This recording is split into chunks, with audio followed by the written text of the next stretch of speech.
வணக்கம். ஆகாஷ்வாணி புதுச்சேரி மாநில செய்திகள் வாசிப்பவர் சரவணகுமார்.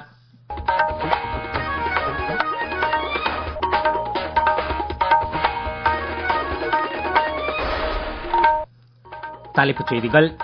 இந்தியாவிற்கு எதிரான பாகிஸ்தானின் நிழலுத்தம் என்பது உண்மையில் நன்கு திட்டமிடப்பட்ட போர் தந்திரம்தான் என்று பிரதமர் திரு நரேந்திர மோடி கூறியுள்ளார். பிரதமர் திரு நரேந்திர மோடி இன்று குஜராத் மாநிலம் காந்தி நகரில் பல்வேறு வளர்ச்சித் திட்டங்களை தொடக்கி வைத்து வேறு பல திட்டங்களுக்கு அடிக்கல் நாட்டினார். மத்திய ஆயுஷ் துறை இணையமைச்சர் திரு பிரதாப் ராவ் ஜாதவ் இன்று புதுச்சேரியில் யோகா விழாவை தொடக்கி வைத்து புனரமைக்கப்பட்ட ஜிப்மர் அவசர சிகிச்சை கட்டிடத்தையும் திறந்து வைத்தார். யோகா நடப்பு காலத்தின் முக்கிய தேவை என்றும் ஆரோக்கியமான எதிர்காலத்தின் ஒருங்கிணைந்த பகுதி என்றும் மத்திய அமைச்சர் திரு ஜாதவ் கூறியுள்ளார். இனி விரிவான செய்திகள். இந்தியாவிற்கு எதிரான பாகிஸ்தானின் நிழலுத்தம் என்பது உண்மையில் நன்கு திட்டமிடப்பட்ட போர் தந்திரம்தான் என்று பிரதமர் திரு நரேந்திர மோடி கூறியுள்ளார். இன்று குஜராத் மாநிலம் காந்தி நகரில் பொதுக்கூட்டம் ஒன்றில் உரையாற்றிய அவர் இந்திய தாக்குதலில் கொல்லப்பட்ட தீவிரவாதிகளுக்கு பாகிஸ்தான் ராணுவத்தால் கௌரவம் அளிக்கப்பட்டதை இதற்கு சான்றாக சுட்டிக்காட்டினார். பிரதமரின் உரை குறித்து மேலும் சில விவரங்கள். இந்தியா எவருடனும் பகைமை பாராட்டவில்லை என்றும் அமைதியாக வாழ்வதே இந்தியாவின் விருப்பம் என்றும் பிரதமர் குறிப்பிட்டார். உலகின் ஒட்டுமொத்த நன்மைக்கு பங்களிக்கும் விதத்தில் வளர்ச்சியடைவதே இந்தியாவின் நோக்கம் என்றும் இதே நோக்கத்துடன் தான் பல கோடி இந்தியர்களின் முன்னேற்றத்திற்கு அரசு பாடுபட்டு வருவதாகவும் அவர் தெரிவித்தார். சுதந்திரத்தின் நூற்றாண்டை நாம் கொண்டாடும் போது முன்னேறிய இந்தியாவாக மேம்பட்டு இருப்போம் என்பதில் எல்லளவும் சந்தேகமில்லை என திரு நரேந்திர மோடி குறிப்பிட்டார். இந்த இலக்கை எட்டவே நாட்டின் 2ஆம் நிலை மற்றும் 3ஆம் நிலை நகரங்களின் மேம்பாட்டில் அரசு முக்கிய கவனம் செலுத்தி வருவதாகவும் உள்நாட்டு தயாரிப்புகளுக்கு ஆதரவு உள்ளிட்ட நிலைப்பாடுகள் மூலம் மக்கள் இதற்கு ஒத்துழைத்தல் அவசியம் என்றும் அவர் கூறினார். காந்தி நகர் விழாவின் போது குஜராத் மாநிலத்திற்கான பல்வேறு வளர்ச்சித் திட்டங்களை பிரதமர் தொடக்கி வைத்து வேறு பல திட்டங்களுக்கு அடிக்கல் நாட்டினார். நகர்ப்புற மேம்பாடு, உள்கட்டமைப்பு உள்ளிட்ட துறைகள் தொடர்பான இத்திட்டங்களின் மொத்த மதிப்பு 5536 கோடி ரூபாய் ஆகும். முன்னதாக காந்தி நகரில் ஆபரேஷன் சிந்தூர் பெருமித பேரணியை பிரதமர் கொடியசைத்து தொடக்கி வைத்தார். ஆபரேஷன் சிந்தூர் நடவடிக்கையின் வெற்றியை நாம் கொண்டாடி வரும் வேளையில் இந்திய படையினரின் வீரத்தை நாடே போற்றுகிறது. இந்திய படையினருக்கு புகழாரம் சூட்டும் வகையில் ஆகாஷ்வாணி செய்திப்பிரிவு சிறப்பு தொடர் ஒன்றை ஒளிபரப்பி வருகிறது.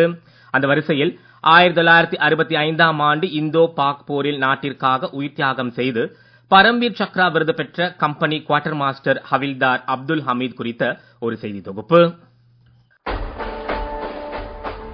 1965ஆம் ஆண்டு இந்தோ பாக் போரின் போது 4வது கிரெனேடியர் படைப்பிரிவினர் கேம்கரன் விக்கிவின் சாலையில் உள்ள சைமா கிராமத்திற்கு அருகே முக்கிய நிலை கொண்டிருந்தனர். இந்திய படைகளின் ஒட்டுமொத்த பாதுகாப்பு உபாயங்களுக்கு இந்த இடம் மீதான கட்டுப்பாட்டை தொடர்ந்து பராமரிக்க தேவை அதிகம் இருந்தது. செப்டம்பர் 8ஆம் தேதியன்று இரவு பாகிஸ்தானிய படையினர் கிரெனேடியர் படைப்பிரிவின் பல்வேறு நிலைகள் மீது தாக்குதல் நடத்தியதைத் தொடர்ந்து இந்திய படையினரும் திருப்பி தாக்கினர். செப்டம்பர் 10ஆம் தேதி காலை பாகிஸ்தானிய படைகள் பட்டோன் டாங்கிகள் மூலம் பலத்த தாக்குதல் மற்றும் குண்டுவீச்சுகளில் ஈடுபட்டதால் நிலைமைகள் மிகவும் தீவிரமாயின. அன்று காலை 9 மணி வாக்கில் எதிரிகளின் பீரங்கி வண்டிகள் இந்திய படைகளின் முன்னணி நிலைகளை தாண்டி உள்ளே வர முயன்ற போது நெருக்கடியான அத்தருணத்தில் துப்பாக்கி படைப்பிரிவு ஒன்றின் தலைவராக இருந்த ஹவில்தார் அப்துல் ஹமீத் கொஞ்சமும் தாமதியாமல் உடனடி நடவடிக்கையில் ஈடுபட்டார். ஜீப்பில் துப்பாக்கியை ஏற்றிக்கொண்டு சராமரி குண்டுமழைக்கு இடையிலும் தமது படை அணியின் விளிம்பிற்கு நகர்ந்தார். அங்கிருந்து எதிரி படைகளின் முன்னணி டாங்கியை துல்லியமாக சுட்டு தாக்கி அழித்த பின்னர் அவர் உடனடியாக மற்றொரு நிலைக்கு இடம் மாறி எதிரி படைகளின் மேலும் ஒரு பீரங்கியை தாக்கத் தொடங்கினார். இயந்திர துப்பாக்கி மூலமான எதிரிகளின் சராமரி குண்டுகளுக்கு கொஞ்சமும் அஞ்சாமல் அவர் தொடர்ந்து போராடிய போது எதிரி படைகளின் சக்தி வாய்ந்த குண்டு ஒன்று அவர் மீது விழுந்து வெடித்ததில் அவர் பலத்த காயமடைந்து உயிர் தியாகம் செய்ய நேரிட்டது. உயிரை துச்சமென மதித்து எதிரிகளுடன் கடைசி வரை அவர் போராடிய விதம் சக வீரர்களுக்கு பேரூக்கமாக அமைந்ததால் இந்திய படையினர் கூடுதல் வலுவுடன் போராடி எதிரி படைகள் மேலும் முன்னேறுவதை திறம்பட்ட முறையில் தடுத்து நிறுத்தினர். இத்தகைய அசாதாரண துணிச்சல் மற்றும் உயிர் தியாகத்திற்காக company quarter master Havildar Abdul ஹமீதிற்கு மரணத்திற்கு பிந்தைய முறையில் பரம்வீர் சக்ரா விருது வழங்கப்பட்டது. அவருக்கு நாடு தலை வணங்குகிறது.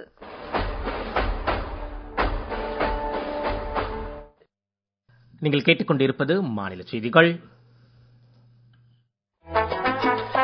நேயர்கள் ஆகாஷ்வாணி செய்திகளை உடனுக்குடன் தெரிந்து கொள்ள எமது புதுச்சேரி மண்டல செய்தி பிரிவின் சமூக ஊடகங்களான @adnews_புதுவை என்ற எக்ஸ் பக்கத்திலும், all India radio news Puducherry என்ற பேஸ்புக் பக்கத்திலும், @RNU புதுச்சேரி என்ற யூடியூப் சேனலிலும் கேட்கலாம்.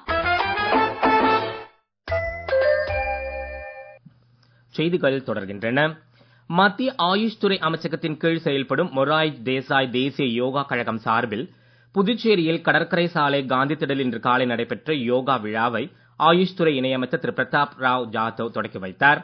வரும் ஜூன் 21ஆம் தேதி நடைபெற உள்ள சர்வதேச யோகா தின விழாவிற்கான 25 நாள் முன்னோட்டத்தின் தொடக்கத்தை குறிக்கும் வகையில் ஏற்பாடு செய்யப்பட்டிருந்த இவ்விழாவில் துணைநிலை ஆளுநர் திரு கைலாஷ்நாதன், முதலமைச்சர் திரு ரங்கசாமி, சட்டப்பேரவைத் தலைவர் திரு ஆர் செல்வம், பொதுப்பணித்துறை அமைச்சர் திரு லட்சுமி நாராயணன், நாடாளுமன்ற உறுப்பினர் திரு செல்வ கணபதி ஆகியோருடன் யோகா ஆர்வலர்கள், பிரமுகர்கள் மற்றும் மூத்த அதிகாரிகளும் கலந்து கொண்டனர். யோகா நடப்பு காலத்தின் முக்கிய தேவை என்றும் ஆரோக்கியமான எதிர்காலத்தின் ஒருங்கிணைந்த பகுதி என்றும் மத்திய அமைச்சர் திரு ஜாதவ் தொடக்க உரையில் கூறினார். அவர் மேலும் கூறுகையில், As we all know, yoga is not only an exercise, it is an assistant or healthy living to interconnect body, mind and soul. Those who adopt yoga feel peace, power and clarity. Yoga is an important need of present and also an integral part of healthy future. This is the message we want to share with the world from this historical land of Pondicherry. துணைநிலை ஆளுநர் திரு கைலாஷ்நாதன் விழாவில் பேசுகையில், சர்வதேச யோகா தினம் ஐநா சபையால் அறிவிக்கப்படுவதற்கு முன்பிருந்தே பல ஆண்டுகளாக யோகா விழா நடத்தி வரும் பெருமைக்குரியது புதுச்சேரி என்றும், யோகா தின முன்னோட்ட விழா புதுச்சேரியில் நடத்தப்படுவது மிக பொருத்தமானது என்றும் கூறினார். அவர் மேலும் கூறுகையில், யோகா நம்முடைய பாரத நாட்டின் மிக தொன்மையான அறிவியல். உடல், மனம், ஆன்மா இந்த மூன்றும் ஒன்றுபடுவதை குறிக்கிறது. மன உறுதியையும் உடல் நலத்தையும் இணைக்கும் ஒரு வாழ்க்கை முறை. பல ஆயிரம் ஆண்டுகளாக நம்முடைய முன்னோர்கள் அதை பாதுகாத்து நமக்கு தந்து இருக்கிறார்கள். அப்படிப்பட்ட யோகாவை உலகம் அரங்குக்கு கொண்டு சென்றதில் நம்முடைய மாண்புமிகு பாரத பிரதமர் திரு நரேந்திர மோடிக்கு மிக பெரிய பங்கு இருக்கிறது. பல நாடுகளில் யோகா கல்வி பாடத்தில் வைக்கப்பட்டு இருக்கிறது. விழாவின் போது அனைவருக்கும் ஏற்ற யோகாசனங்களின் பெருந்திரள் யோகா செயல்விளக்க நிகழ்ச்சியும் இடம்பெற்றது. 3500க்கும் மேற்பட்ட மாணவ மாணவியர் மற்றும் யோகா வல்லுநர்கள் இதில் கலந்து கொண்டனர். புதுச்சேரி ஜிப்மரில் மத்திய பொதுப்பணித்துறை மூலம் 4.74 கோடி ரூபாய் செலவில் புதுப்பிக்கப்பட்டுள்ள அவசர சிகிச்சை மற்றும் விபத்து சிகிச்சை கட்டிடத்தை மத்திய ஆயுஷ் துறை இணையமைச்சர் திரு பிரதாப் ராவ் ஜாதவ் இன்று நாட்டிற்கு அர்ப்பணித்து வைத்தார். துணைநிலை ஆளுநர் திரு கைலாஷ்நாதன், முதலமைச்சர் திரு ரங்கசாமி, நாடாளுமன்ற உறுப்பினர் திரு செல்வ கணபதி, சட்டப்பேரவைத் தலைவர் திரு ஆல் செல்வம், அரசு கொறடா திரு ஏகேடி ஆறுமுகம், ஜிப்மர் இயக்குநர் டாக்டர் வீர் சிங் நேகி உள்ளிட்டோர் நிகழ்ச்சியில் கலந்து கொண்டனர். தென்னிந்தியாவின் எய்ம்ஸ் மருத்துவமனைதான் ஜிப்மர் என மத்திய இணையமைச்சர் திரு ஜாதவ் தமது உரையில் குறிப்பிட்டு, ஜிப்மரில் ஒருங்கிணைந்த MBBS ஆயுர்வேதா படிப்பு ஒன்றை தொடக்க திட்டமிடப்பட்டுள்ளதாக தெரிவித்தார். ஜிப்மர் மருத்துவமனையின் மேம்பாட்டு பணிகளுக்கு இயன்ற எல்லா வகையிலும் மத்திய நிதியுதவி வழங்கப்படும் என்றும் அவர் உறுதியளித்தார். அமைச்சர் பின்னர் செய்தியாளரிடம் பேசுகையில், நாட்டில் கொரோனா தொற்று சற்றே அதிகரித்துள்ள போதிலும் நிலைமைகளை எதிர்கொள்ள எல்லா மருத்துவ கட்டமைப்புகளும் தயார் நிலையில் இருப்பதாக தெரிவித்தார். தொடர்ந்து ஜிப்மர் மருத்துவமனையின் கட்டமைப்பு வசதிகள் மற்றும் செயல்பாடுகள் குறித்து மத்திய அமைச்சர் திரு ஜாதவ் அதிகாரிகளுடன் மறு ஆய்வுக் கூட்டம் நடத்தினார். புதுச்சேரி சேதராப்பட்டில் அதிநவீன விபத்து சிகிச்சை மையம் மற்றும் உறுப்பு மாற்று அறுவை சிகிச்சை மையம் அமைக்க திட்டமிடப்பட்டுள்ளதாக ஜிப்மர் இயக்குநர் இக்கூட்டத்தில் தெரிவித்தார். ஏனாமில் உள்ள ஜிப்மர் கிளையில் டயாலிசிஸ் மற்றும் உள்நோயாளிகளுக்கான சிகிச்சை பிரிவுகள் அண்மையில் தொடங்கப்பட்டுள்ளதாகவும், காரைக்கால் ஜிப்மர் கிளைக்கான மருத்துவமனை கட்டிடம் 2027ஆம் ஆண்டு ஜூன் மாதம் தயாராகிவிடும் என எதிர்பார்க்கப்படுவதாகவும் அவர் கூறினார். ஜிப்மர் யோகா மையத்தில் வாழ்க்கை முறை திருத்தங்கள் பற்றிய ஆய்வுக் கூடத்தையும் இன்று மத்திய அமைச்சர் திறந்து வைத்தார். ஒடிசா கடலோர பகுதிகளை ஒட்டி வடமேற்கு வங்கக்கடலில் இன்று காற்றழுத்த தாழ்வு பகுதி உருவாகியுள்ளது. இது வடக்கு திசையில் மெதுவாக நகர்ந்து அடுத்த 48 மணி நேரத்தில் மேலும் வலுப்பெறக்கூடும் என சென்னை வானிலை ஆய்வு மையம் தெரிவித்துள்ளது. தென்னிந்திய பகுதிகளின் மேல் வளிமண்டல மேலடுக்கு சுழற்சியும் நிலவுவதால் தமிழகத்திலும் புதுச்சேரி, காரைக்கால் பகுதிகளிலும் மேலும் சில நாட்களுக்கு மழை நீடிக்கலாம் என எதிர்பார்க்கப்படுகிறது. இன்றைய தினம் திருப்பூர், திண்டுக்கல் மற்றும் குமரி மாவட்டங்களில் கனமழைக்கும், நெல்லை மாவட்டத்தின் மலைப்பகுதிகள் மற்றும் தேனி, தென்காசி மாவட்டங்களில் மிக கனமழைக்கும், கோவை மாவட்டத்தின் மலைப்பகுதிகள் மற்றும் நீலகிரி மாவட்டத்தில் ஒரு சில இடங்களில் அதி கனமழைக்கும் வாய்ப்பிருப்பதாக வானிலை அறிக்கையில் தெரிவிக்கப்பட்டுள்ளது. பலத்த காற்று வாய்ப்புள்ள தமிழகத்தின் கடலோர பகுதிகள் மற்றும் வங்கக்கடல் பகுதிகளுக்கு மீனவர்கள் செல்ல வேண்டாம் என அறிவுறுத்தப்பட்டுள்ளனர். மீண்டும் தலைப்புச் செய்திகள்.